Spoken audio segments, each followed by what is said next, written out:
Suddenly, every church in Vicksburg was closed to us. The ministry had become wild and infuriated at the losses in membership. Those who had accepted the truth were put through tremendous pressure, but everyone was steadfast. The meetings on the Morning Star grew so quickly that within a month we had increased our classes to 4. In order to contain them all, I rented a hall in town for $10 a month until a church could be built. As usual, we had no money for buying either land or building materials. Money from the sale of the gospel primer, although it was selling at a rate of 15,000 copies a month, was only trickling in. Something was dreadfully wrong. Will Palmer made an emergency trip to Battle Creek to find out what was going on. Brother, we know that the primer is selling very well, but we on the Morning Star are receiving only a tiny part of the royalties. Why is that, sir? Well, Brother Palmer, you must understand that the Review and Herald has expended a great deal of money on promoting the book. Then call porters take a big cut, and of course the cost of paper has gone up tremendously. I've done a bit of research since I've been in Battle Creek. It seems that another writer has produced a book suspiciously similar to the primer. Well, do you have any knowledge of it? Yes, the book has been, it's been submitted to us for consideration. Well, the primer is about due for another edition. When will it be put on the press? Well, we don't... Brother Palmer, we've decided that the Review can no longer publish the gospel primer. What? No longer publish? That is what I said, sir. I may as well tell you we plan to produce the other book rather than Brother Edson's book. But why? It's nothing personal, you understand. We find that we can realize more profit by selling the other book. Business is business, Brother Palmer. Well, maybe so, brother. Maybe so.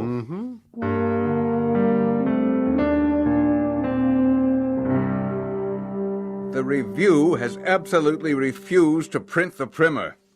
What will we do? That book was our primary source of income. I don't know, Emma. Mother once warned me what would happen to the paper and the publishing house if the men who managed it were not men of piety and faith. It has come to pass. Is there nothing we can do, Will? Well, they flatly refused to sign a new contract, but there might be a ray of hope. What is that? The General Conference has become dissatisfied with the management of the Review and Herald and have recently begun to publish some material independently. Will they consider publishing the gospel primer? They offered to print an edition of 20,000 copies. But that is much too small an issue. They didn't even want to print that many. But Conference President Olson persuaded the association to take over the contract. But a run of that size is barely enough to cover the remaining costs of the Morning Star, let alone cover our daily operating expenses. No, Will, I won't sign a contract like that. Never. But you have to, Edson. Elder Olson and the General Conference have saved you from even greater calamity. If you don't sign, we'll be in even deeper trouble. All right. I'll sign, but under protest. No, the General Conference Association will not accept that. I feel trapped, Emma. What can I do? Sign the contract as it is, Edson. God will intervene to resolve our troubles.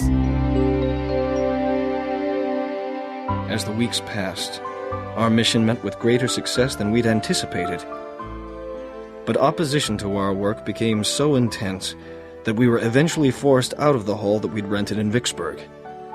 A church had to be built at once, or we could watch all the good work that we had done unravel before our eyes. Of course, we had no money with which to build a church or buy land on which to put it. Well, the building is going very well. How did you manage to secure the lumber, Edson? I made arrangements with a local sawmill to pay for the lumber on an installment plan. Same with the hardware. Oh, this location on the corner of Walnut and East Streets was a lucky find. And only $2 a month lease. What do you figure the total cost will be? About $100. And that's not bad for a building 20 by 40 feet. Hey, say, do you recognize that man coming up the street? No, but I hope it's not more trouble. Stone's my name. I'm alderman of this here ward. Happy to meet you, Alderman Stone. Well, sir, you ain't gonna be so happy when I tell you what I'm here for. You're Reverend White, ain't you? Yes, I'm Elder White. I'll get right to the point. Y'all gonna stop building this here church immediately. I have the authority to make y'all stop. But why, sir? I ain't gonna have none of them midnight church meetings with all that loud singing and shouting in my neighborhood. That church is for colored, and I'll fight it as long as I have to. Construction on the new church stopped. We looked for ways to continue, but the alderman would not be moved. We prayed for the next 10 days. Nothing happened. Finally, Will Palmer went to Mr. Stone and pleaded with him. Mr. Stone, if you will only consent to letting us finish the church, I assure you that you and your constituents will not be disturbed. No loud singing and shouting? None of that, sir. Our people don't do that sort of thing. Well, all right, Mr. Palmer, I'll tell you what I'm going to do. If you can get the folks who live near the church to sign a paper saying it's all right to build, why, I'll let you go ahead. For 2 days, Will and I canvassed the neighborhood from house to house. Will would go to the door and I would stand on the sidewalk and pray. We got the signatures and soon we were back to building. I wrote a letter to Secretary Nicola. Dear Secretary Nicola, slowly, very slowly, we are getting our little church built. Paying for it is a different matter. We've raised some money in donations from the Morning Star crew and from the colored people who will attend the church. They are so poor that 50 cents is the average donation. Yet they all want an interest in their church. And right there, I'd like to say that I never saw a firmer body of Seventh-day Adventists than this little colored company here in Vicksburg. The response to the plea for help was wonderful. The leaders and congregations of the church sent more than enough to pay for the building. At the opening ceremonies, with General Conference President O.A. Olson on hand to dedicate our new structure, Will Palmer had some pleasant news for the tiny congregation. He reported that enough money had been raised to paint the building and add batten boards to cover the cracks on the side walls. Besides that, comfortable seating had been added, and a fine pulpit was installed. To shouts of joy, Will informed the congregation that after all these unexpected improvements, there was still $20 left in the treasury. But summer was fast approaching, and we soon found out how dangerous, even deadly, those hot months can be. These mosquitoes are terrible. I swear they're as big as birds. Ow! There's another bite to add to the ones I already have. They swarm in clouds around the Morning Star. I don't see how we can hold services on deck this week. Will, you're right. Half the crew is down with malaria, including Emma. Elder Olson advised me to go back to Battle Creek during these hot months and come back in the fall. I think I'll follow his advice, and I urge you and your wife to do the same. What will you do in Battle Creek? Mother has given me permission to simplify and edit some of her writings on the life of Christ. I'll call the book Christ Our Savior, and try to get the International Tract Society to publish it. Elder Tate has always been a friend of our mission. I'm sure he'll be happy to handle the book for you. In Battle Creek, when the book Christ Our Savior was finally finished, Elder Tate handled its publication and arranged that all the royalty should be paid to me to further our work in the South. The new income would clear up our old debts and finance the next phase of our mission, which would be a trip up the Yazoo River and into the deep South. Emma had spent the summer with her mother in Colorado Springs. She arrived in Battle Creek in August, as eager to get back to work as I. In late fall, we boarded a train for our return to the South.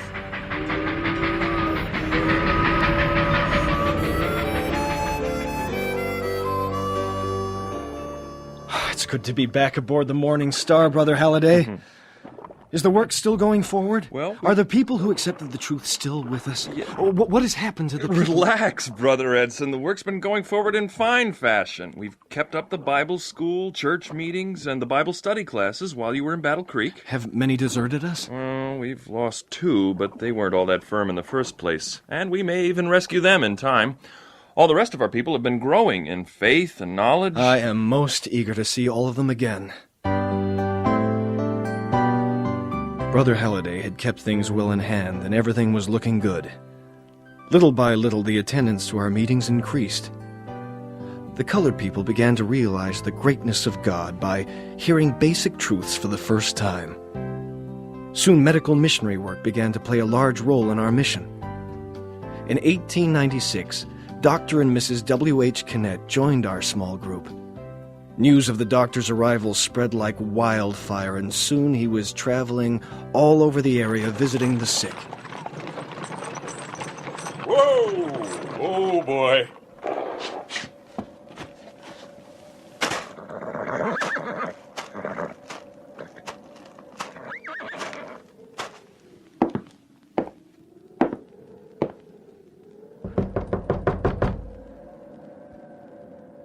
Hello? Is anybody home? Yes, sir. Can I help you? I'm Dr. Kennett, from the Steamboat Morning Star. I understand that your wife is sick and needs medical care. She's sure enough sick, but I can't afford no doctor. Don't worry about money. You don't need to pay me. I'm a Seventh-day Adventist physician, and I'm here to do God's work and help Him heal the sick. May I come in? Oh, yes, sir. I didn't mean to keep you standing out in the cold. Except it ain't much warmer in the house. Yes, it is cold in here. Don't you have any fire in the house for your sick wife? We've fallen on hard times, Doctor. Used to have my own business. A tailor I was. I didn't do bad either.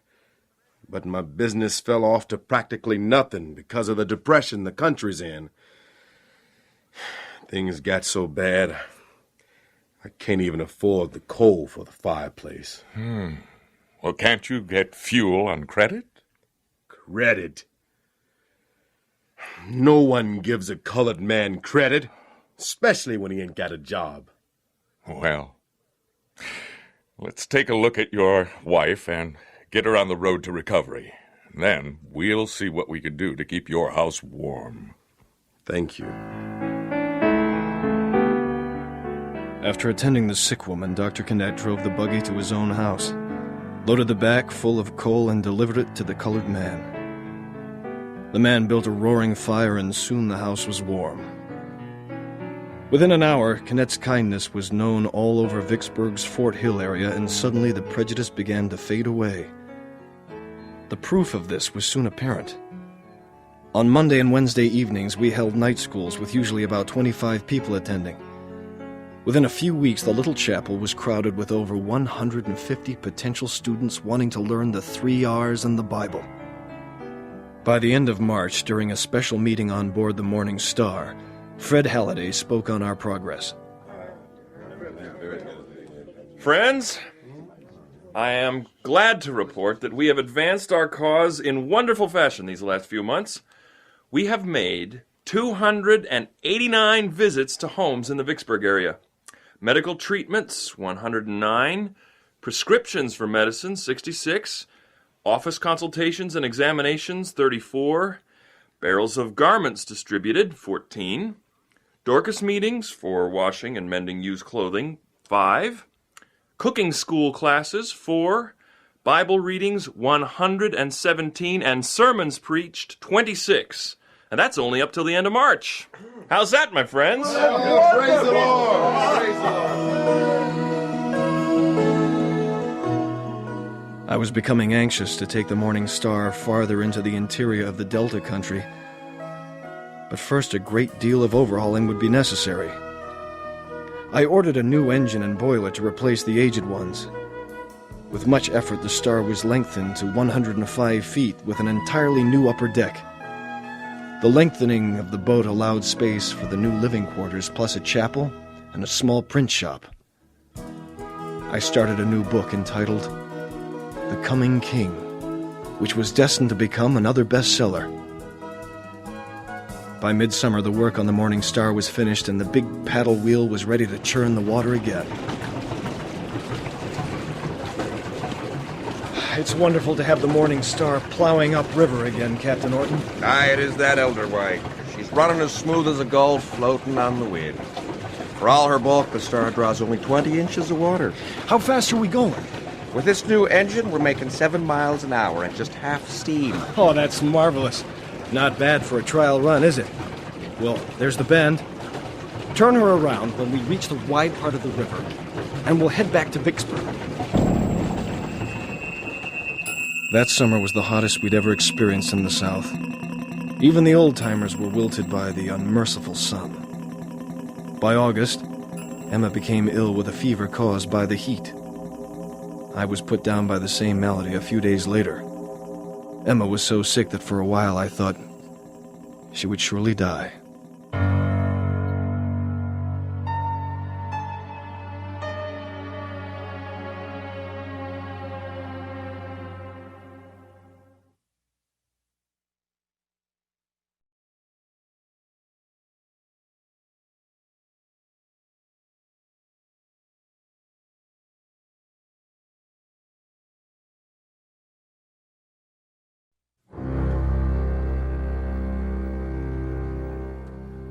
When we were well enough to travel, Emma took the train to Colorado to spend the rest of the summer with her mother, and I returned to Battle Creek to see to the printing of my new book.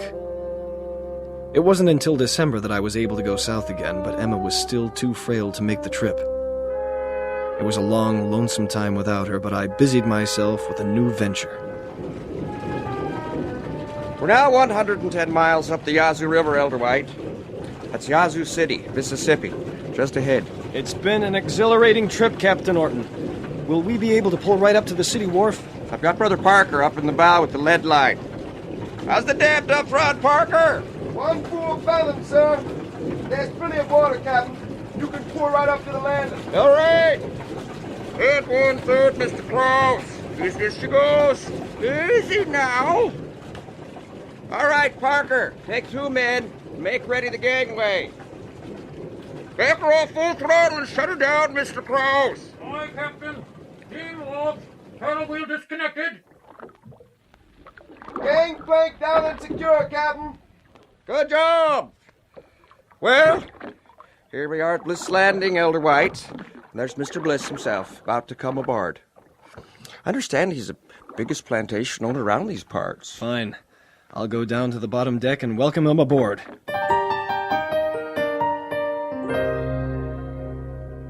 I'm honored to meet you, Reverend White. I heard y'all was on your way about 3 days ago. The honor is mine, Mr. Bliss. We made slow time the last 25 miles because of a broken drive chain. I'm afraid we're stuck here until another one arrives from Chicago. Well, that's fine with me, sir. Yazoo City ain't much of a town, and the nearest church is more than 10 miles away, so folks hereabout ain't heard much preaching for the last 15 years. I hope y'all will hold a prayer meeting next Sunday. We are Seventh-day Adventists, sir. But I will be happy to hold a meeting on Sunday next, if that's what you wish. Oh, that'll be fine, mighty fine, sir. And there's a lot of folks around these parts that will attend. Then it's settled. 1 o'clock on Sunday in the Morning Star's chapel. Unknown to me, our colored cook, Albert Green, had heard my conversation with Mr. Bliss. He left the Star and set out to invite all the colored people he could find to the scheduled church meeting. When time came for the Sunday service, I was amazed at the number of people of both races who walked up the gangplank.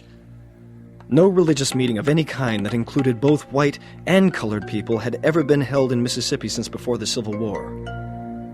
I feared that I was in some trouble. Reverend White, what is the meaning of this? I thought this meeting was to be for white people only, sir. Mr. Bliss, I'm as surprised as you are. It seems that the boat's cook invited the colored people who live around here to come to the preaching. Well, what are you going to do about it? Well, there's nothing I can do about it. The colored people must be allowed to stay. I only hope my decision won't cause any friction. Well, as long as they're here, I guess they can stay. After all, I've known most of these folks all my life. But the white people ain't going to sit with them. Y'all can bet on that. I have an idea, Mr. Bliss, that just might accommodate both parties. I have a long curtain that I can hang right down the middle of the chapel. White people on one side, colored people on the other. you won't be sitting together, and I will be able to address both sides at the same time. I believe that was the first integrated church service in the South for many years back. The curtain was an affront to the colored people, of course, but it was something of a miracle that the two races would get together at all. The meetings went on like this for several months while we waited for our new drive chain to arrive. I was not partial to the dividing curtain, and I would have preferred to talk to the colored people alone, so that I might reach them more directly with the third angel's message. But the two races were getting used to being in the same room, and when we finally got around to building a church in the area, a mixture of races would not seem so inconceivable. Are you Edson White? I am? Well, I'm the deputy superintendent of the county schools, and I'm here to tell y'all, y'all gotta make a choice about which class you want to work with. Oh? How so? If y'all wants to teach the whites, we'll give you all the support y'all wants. We need book learning and preaching, and it don't matter to us which denomination y'all was from. That's fine with us. But y'all will have to quit teaching the coloreds. But why? The colored people are God's children, too? I tell you why, sir. These coloreds round here outnumber us about 16 to 1.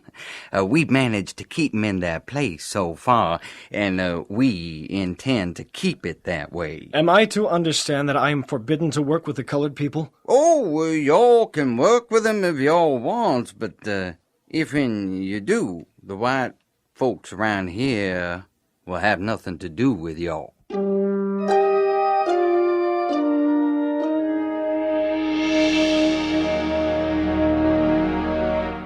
It's discouraging. Our work here at Bliss's Landing has come to a standstill. Well, the chain drive has finally been repaired. Will you move the Morning Star away from here? I mean, you really have no reason to stay, Elder White. I hate to admit it, Captain Norton, but that seems to be true. White people no longer attend the services, and colored people are so intimidated that few of them come anymore. Well, what will you do? I think we'll have to stick to our guns for a while. I don't think the whites will give us any trouble.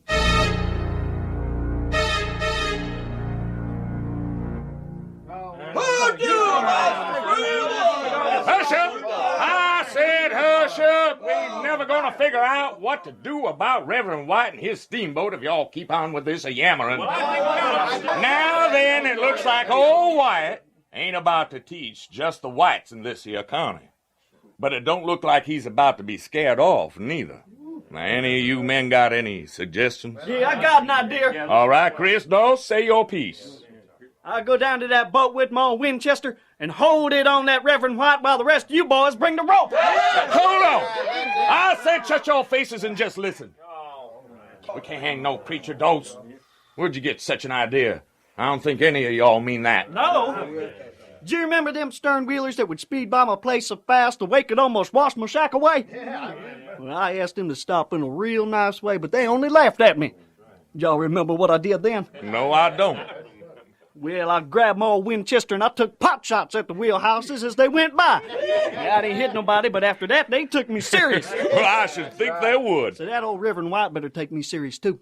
And when I say I'll help lynch that old Yankee preacher, I really mean it.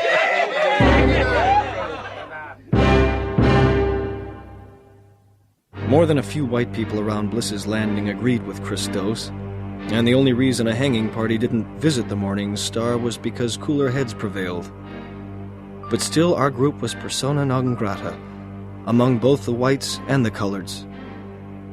Now, at the urging of some of the brethren, we purchased a farm with the idea it would provide profitable employment for church members.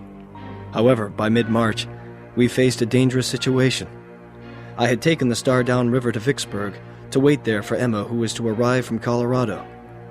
As we waited, ominous news reached us. The spring flood was coming, and due to the heavy rains and snow melt in the north, a virtual wall of water was rushing down the Mississippi towards us. We'll have a rough time getting through this flood, Elder White. They say the Mississippi torrent is back 30 miles up the Yazoo River. That's about where that farm you bought is located. We've got to reach the farm before it is flooded. We must try to save what we can. Don't worry about it. The farm is on high ground. They told you when you bought it that it never overflowed during flood time. I know that is what I was told, but if the levee gives way at Greenville, all the land along the Yazoo will be under 10 feet of water. Oh, can you get a little more speed out of the Star, Captain Orton? Elder, I've got her up to a full head of steam now. Can't go any faster against this current. But we should dock at your farm's landing at 2 o'clock this afternoon.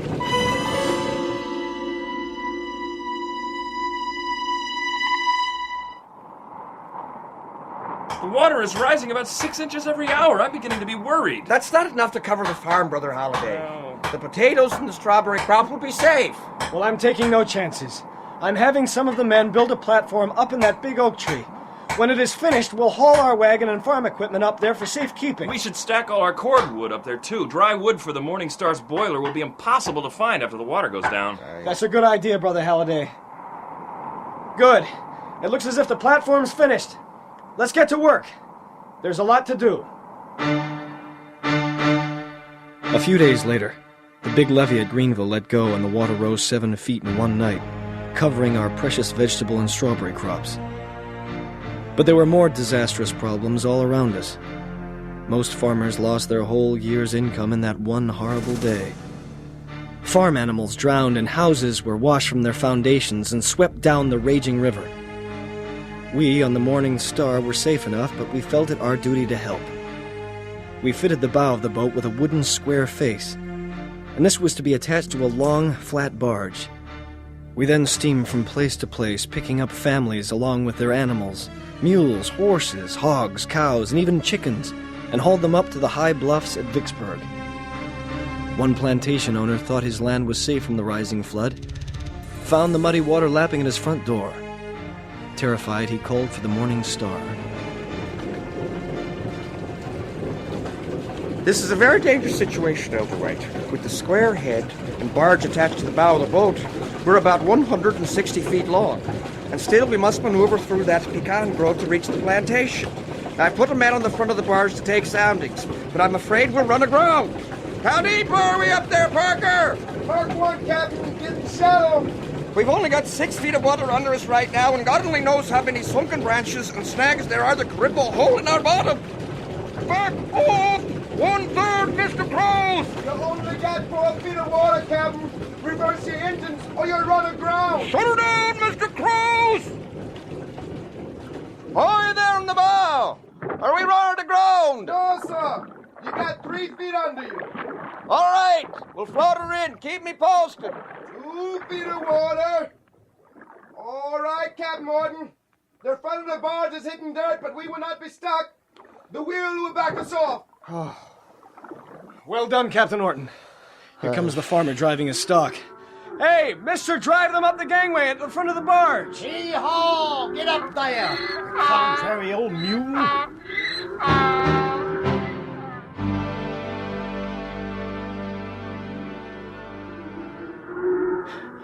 There. All my animals is aboard. I don't know how to thank you, gents. My tenant farmers will be along in just a little bit with their animals.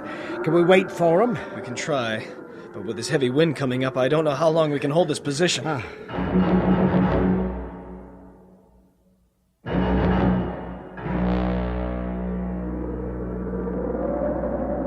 This is slow and dangerous work, Elder White.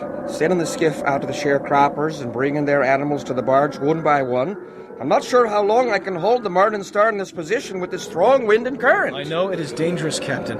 After we load all the beasts, we still have to make our way through that pecan grove, and night is coming on. Good.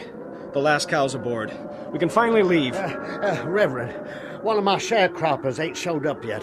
Can we wait just a little while more? I'm sorry, sir. We can't wait. I'll put my boat in great danger trying to sail through those pecan trees in the dark. We must leave now. Oh, look! There he is now. See? Off to the right. The 2 men on the raft with the mule swimming behind. Come on, George. Hurry it up. Pull that raft a little faster. Now, come on. The tardy men and mules were finally aboard the barge, and Heavily overloaded, we made our careful way through the pecan grove and out into Broad River, headed for Vicksburg. All along the way, rooftops of houses floated with the rushing current, sometimes with despondent people sitting on them. Uprooted trees swirled downstream, making passage extremely perilous. We reached Vicksburg just after sunset. The city was filled with refugees. With housing impossible to find, the Southern Missionary Society opened their little church to the desperate people. After several days, the government sent tents and some food. But in our case, some good news came from the calamity. The attitude of the people around Bliss's Landing changed in our favor when they remembered the help rendered by the Morning Star and the Seventh-day Adventists.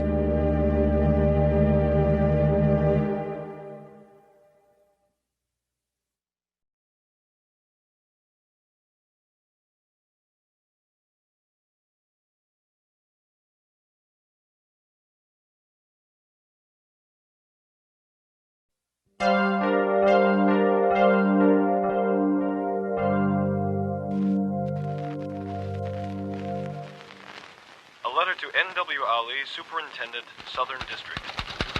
My dear Elder Ali, I am pleased to report that the movable chapel which I shipped piecemeal to Yazoo City is now standing on the lot we purchased for it. Brother Halliday and I have put a down payment on a centrally located lot on which to build a permanent church. This is a section of the country in which land is owned and controlled by colored people and where whites will not interfere. Well, my dear, hard at work, I see. How soon will Elder Ali's letter be ready to mail? I know you said you wanted the letter to go out as soon as possible, but it takes time to do 20 pages, especially on this new-fangled typing machine. Oh, I wonder if I'll ever get used to it. But the gramophone helps, doesn't it? I'm sorry my letters are so long, but I want to explain everything in detail. Yes, my dear husband, the gramophone helps. I can turn it off, which is something I can rarely do with you. I admit that I am a bit long-winded at times, but the machine is also very handy in our prayer meetings. That wonderful invention can give band music, sing songs, and talk a blue streak and never run out of breath.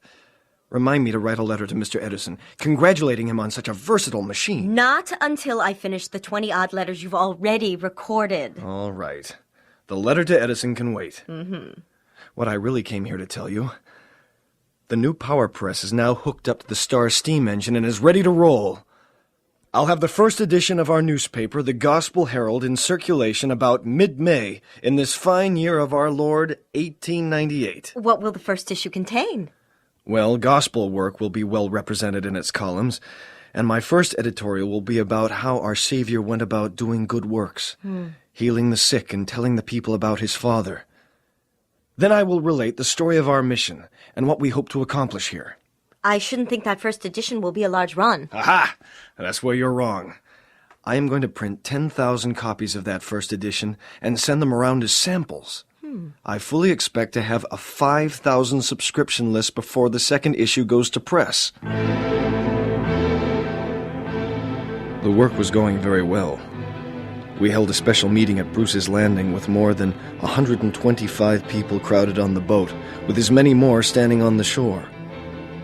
On that day, a colored sharecropper named N.W. Alvin accepted the truth, a stand that would later cost him a severe horsewhipping and eventually a false conviction of murder.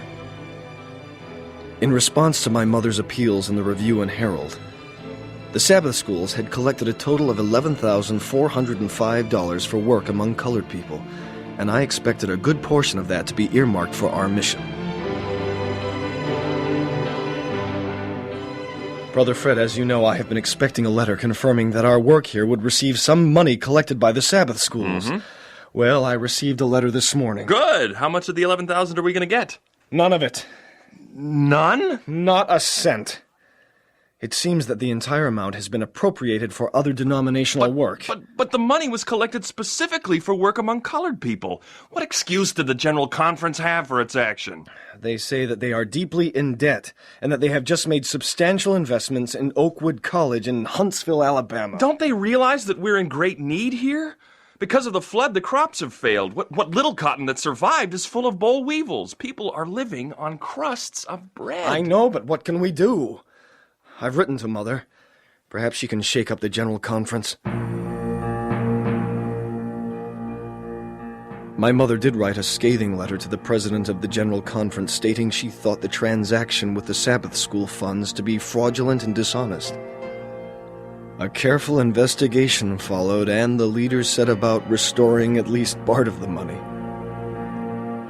Later, when yellow fever broke out in Vicksburg, Mother suggested I send out an appeal to our people in the North via the Gospel Herald for a relief fund.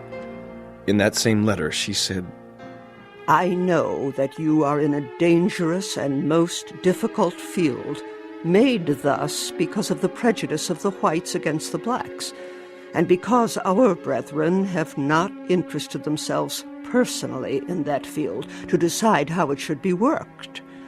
Most of our brethren do not yet have the correct ideas, and button their coats over their hearts that should go out in sympathy and tenderness and encouragement to the laborers in that poor and destitute, neglected field. If the work is made too dangerous in one place, go to another, and labor so that the work shall not be destroyed. Emma went north for the summer season, but I was determined to hold on.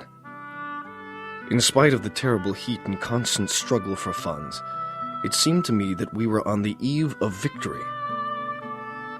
I was 49 that summer of 1898, beginning to turn gray and on the downhill side of life.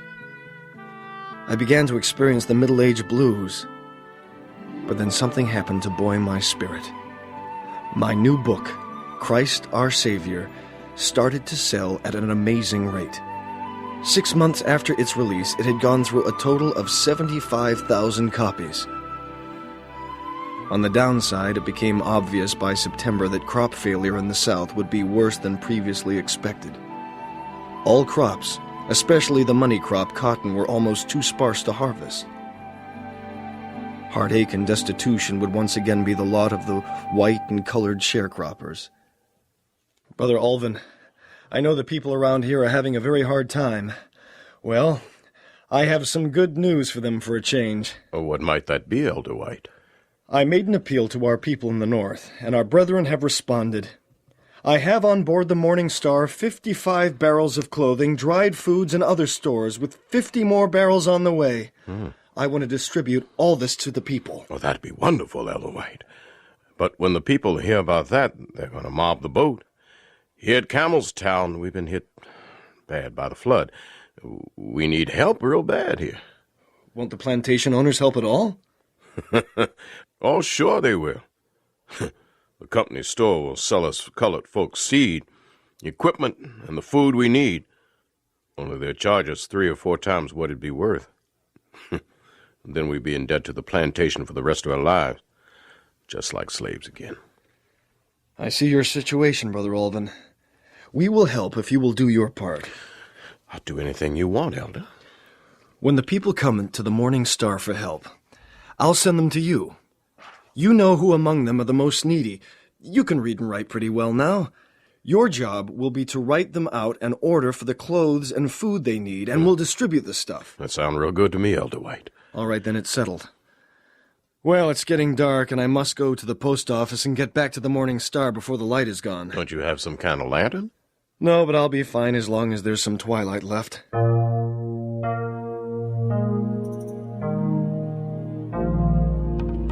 I was longer than I thought in starting back to the Star. The September air held a chill, and I huddled deep in my coat as I walked through the dark. A sudden storm came up, making the night blacker still. I failed to see a pile of heavy timbers left on the road by a work crew. My foot struck a timber, and I put my hand out before me to hold my balance. My hand went between the 2 timbers, and my head snapped back and hit a large square of wood sticking out of the pile. I thought every muscle had torn loose and that my neck was broken. I fell to the ground and I could not rise for some time. When I finally did so, blood was running down into my eyes and so blinded me I could hardly find my way down to the boat. I was so filled with the pain that all night I could find no comfortable position that would give me ease. In all my days since that accident, I have never been entirely free of headaches. To add to our woes, on Christmas Day, Emma was stricken with malaria and was still deathly sick when New Year's arrived. I too was fighting the chills and fever of the disease, which weakened me and racked my body with pain. Emma's condition worsened, and I feared for her life. Emma, are you awake? Yes, Edson. Oh, how I hate to see you like this, my love. As soon as you are able, I shall take you north and arrange a home there. Do you mean a permanent home? Yes, I do. I see no hope for a future for us here. The work is hard and unyielding, and our brethren in the north are indifferent. My heart is heavy and sore. Shh, hush, my dear. The Lord will give you light. No, I can see no light ahead, just thankless toil. All is dark. I feel the limit has been reached.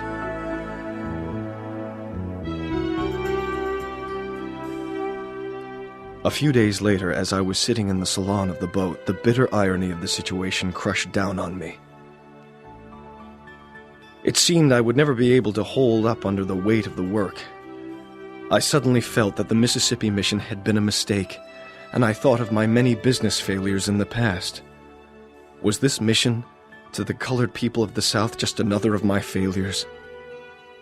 I broke down and cried like a baby. I had reached my lowest point.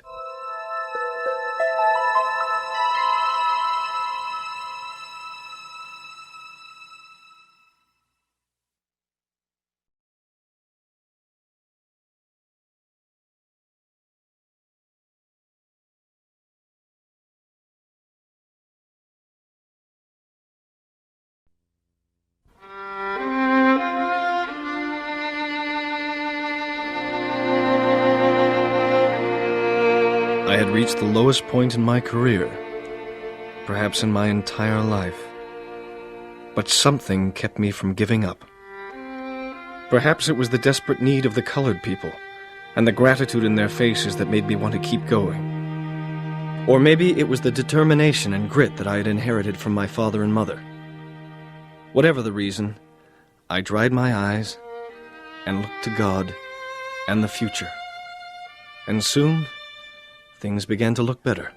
I'm feeling much better, Edson. In a few weeks I'll be able to travel, I'm sure. We must give the malaria ample time to heal, Emma. But I think you're right. I too am feeling better. And I have another piece of good news. A committee appointed by the General Conference has decided to make restitution for the money losses sustained by the Gospel Primer. That is wonderful news, husband. And that's not all. They have decided to give us a share of money collected by the gospel schools. So, a pretty good understanding has been reached by all. In early February, after a profitable summer in Battle Creek, Emma and I returned to Mississippi.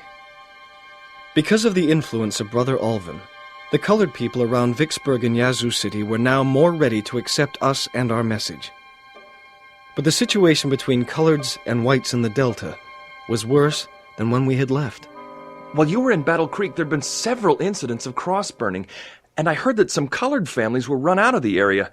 I tell you, Elder White, something dreadful is going to happen. I feel it in my bones. Brother Fred, we can expect tensions such as these at times, but I don't feel the plantation owners will try anything drastic. But it's really not the owners who are causing the trouble. It's mostly the middle-class white townspeople.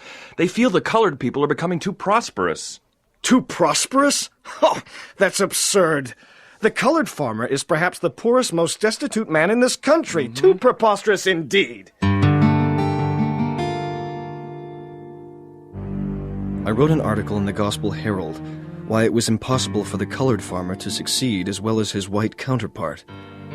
The high rent of ravaged land, the price of food and supplies, twice that which the white farmer pays, the deplorable remuneration that the colored man received for his crops. The white businessmen and rich farmers did not care at all for my observations. They blamed the colored leaders who had accepted the truth and went looking for a scapegoat. Alvin! Come out of that cabin. We want to have a word with you. Alvin! You get yourself out here right now. We'll come and drag you out. Oh, what y'all want coming to a man's house in the middle of the night and scaring his family half to death? You've been hanging around with them Adventists, ain't you? So? Adventists are good folk. They come down here trying to help colored people. Now listen, I know you, Virgil Dawson, even if your face is covered up with that hood. Now I want all of you to get off my property. Woo-wee! You sure got uppity of late, ain't you? Must be that crazy Adventist preaching. Well, now maybe you need to be taught another kind of lesson. Abner, you got that bullwhip? Yeah, I sure have. And it's all ready and waiting for the taste of somebody's backside. I wonder who. Now, just a minute now. Now, whipping went out with slavery more than 40 years ago. You're mighty right, but we're reviving it tonight, starting with you. Catch it, boys! Don't let him get away! He got him right in the middle of a circle. He can't get away now. What are you waiting for, Abner? Get that bullwhip!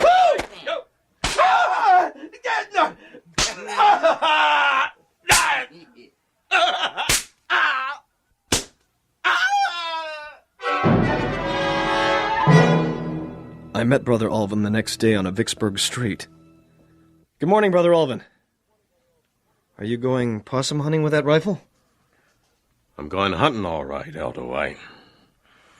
But it ain't for no possum. Less'n you ever saw a possum with 2 legs. What do you mean, Brother Alvin? Last night, I was visited at my cabin by some members of the local Ku Klux Klan. Now here, Elder White, take a look at my back. Oh, my. Your back is cut to ribbons. A bloody mess. How many of them were there? Maybe a dozen of them. I could have took care of 1 or 2, but a dozen was too many for me. And I'll take care of them with this, though. A rifle is not the way to do this, brother. Remember, vengeance is mine, saith the Lord. Mm-hmm. But I'm going to help him.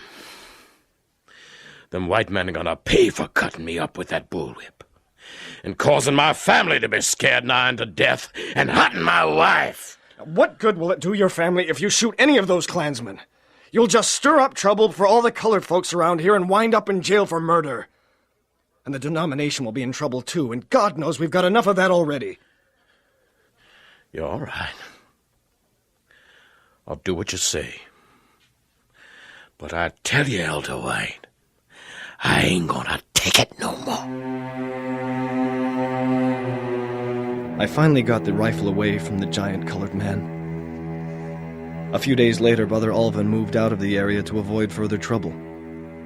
But the poor man's difficulties were just beginning.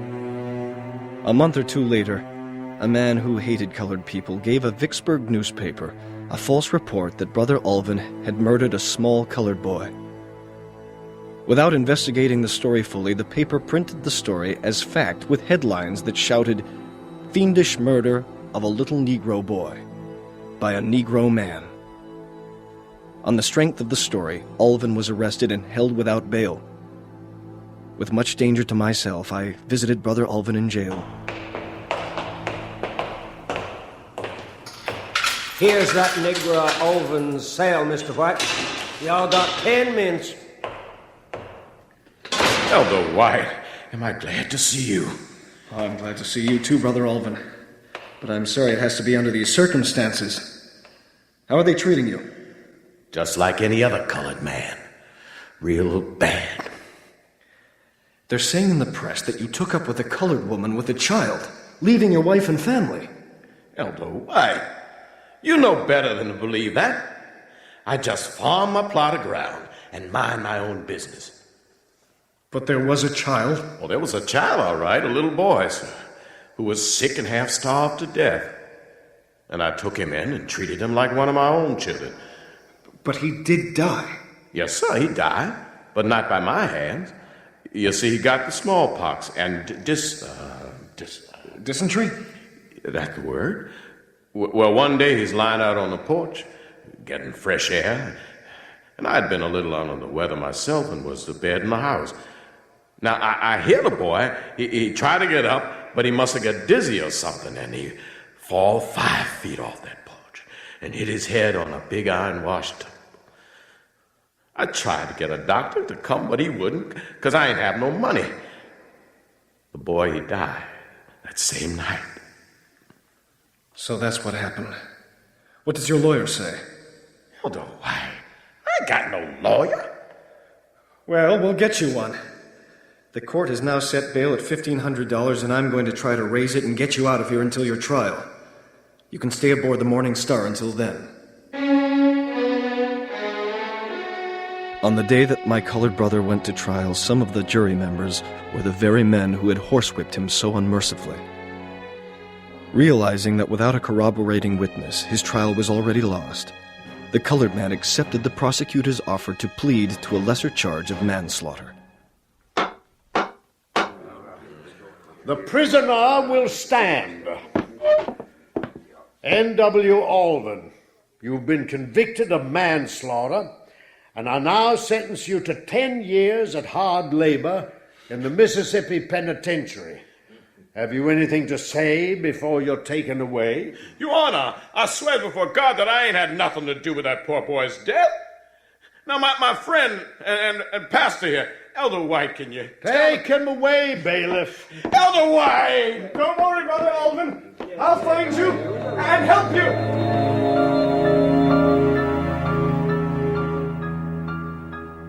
Try as I might, I was never able to find out what finally happened to that valiant colored man who had paid so much for accepting the faith in the Bible Sabbath. But in spite of these kind of setbacks, the work continued to prosper in the Delta region under Fred Halliday. The feeling grew within me that I had done all I could in the Vicksburg and Yazoo City area. I had no faith that I should retire to Battle Creek either. I felt there must be some place where I could raise the standard of truth and build up the work among the colored people. My mind was now directed to Nashville, Tennessee, a city midway between North and South, a place where my health would better endure the climate. That summer in Battle Creek, I talked of my plan with my old friend, Will Palmer. You've lost weight, Edson. Are you taking good care of yourself? As good as I can, Will. A persistent bout of malaria is bringing me down. That is why I've decided to take the Morning Star to Nashville to continue our work. Well, that sounds like a good plan. But you are worried about something. We've been friends too long for me not to notice. What's the matter? You're right, old friend. I am worried. Very worried. You've always been a worrier. Ever since we started the Southern work years ago. Now what's troubling you now? Someone has published a book suspiciously similar to my book, The Coming King. Similar. It's almost a direct copy in size and content. And it's being sold for a price much less than my book. Can't you do anything about it? Not a thing. And to compound the problem, another person, and I won't name him, he claims he is the author of The Coming King. Why, no one will believe such a ridiculous tale. Nevertheless, all this is cut into the sale of my books, and you know how badly the Southern work needs these royalties. When will you take the Morning Star to Nashville? In the autumn of 1899. The Cumberland River is plenty deep for navigation, as you know. I've written letters to various people around the Nashville area, and the racial problems seem much less intense there. It sounds like it will be a splendid place to continue your labors, my friend. I wish you could be there with me, Will. Just like the old days. I wish I could be there, too, but I'm afraid my missionary days are over, old friend. But go, with my best wishes and God's blessing. In 1900, Mother had returned to the United States from Australia. In March, she traveled to Vicksburg to dedicate the new church. Then she traveled to Nashville to visit me and to attend the convention of the Southern Missionary Society. She then returned to Battle Creek, where she made a strong appeal before the General Conference for the entire work in the South. She called for reorganization of the General Conference, and when Mother spoke, everybody listened. Although I didn't realize it, the work of the Morning Star was almost finished. But there was one more important trip left in the old girl. On June 8th, 1904, the Star steamed from Nashville with a most distinguished party. Oh, Edson, I do love traveling on water. I always have. The scenery is so lovely as we slip between the banks of this calm river. Ah, so lovely. Your father would have loved this trip. I'm glad you're enjoying the ride, Mother. I am indeed. The rest and peace are doing me a world of good. I hope that Percy McGann and Edward Sutherland are enjoying the trip as much as you are. I haven't seen either of them today. They left the boat at our last docking place. Oh? Why's that? They are searching for a place to build a school. They have worked so hard, those two, searching everywhere. Well, there's a lot of prime land around here in Tennessee, and much of it is almost ridiculously inexpensive. I'm sure they'll find something. You have a splendid boat here, Edson. You should be proud of the Morning Star and the work you have done. Thank you, Mother. Will she ever cruise the Mississippi River again? I just don't know. The Star is an old lady now, and her work is almost done. Well, son, some of us old ladies have a lot of life in us yet.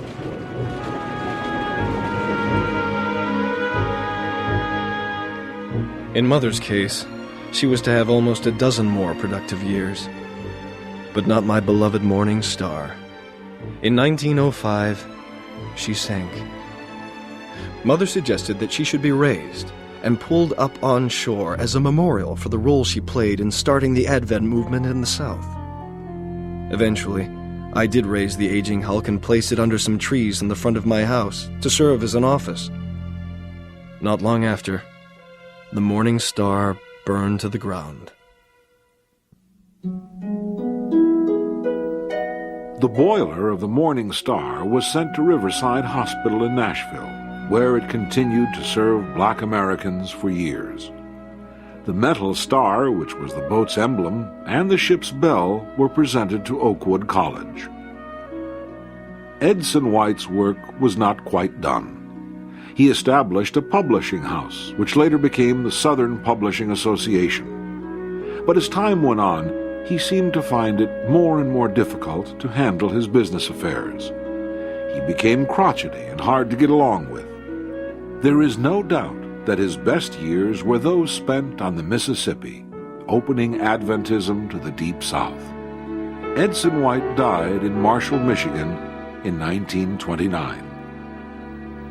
But the work he started went on and prospered, although there is still much to be done. As Ellen White admonished, "The black man's name is written in the book of life beside the white man's. All are one in Christ. Birth, station, nationality, or color cannot elevate or degrade a man. Only character makes the man. Those who slight a brother because of his color are slighting Christ."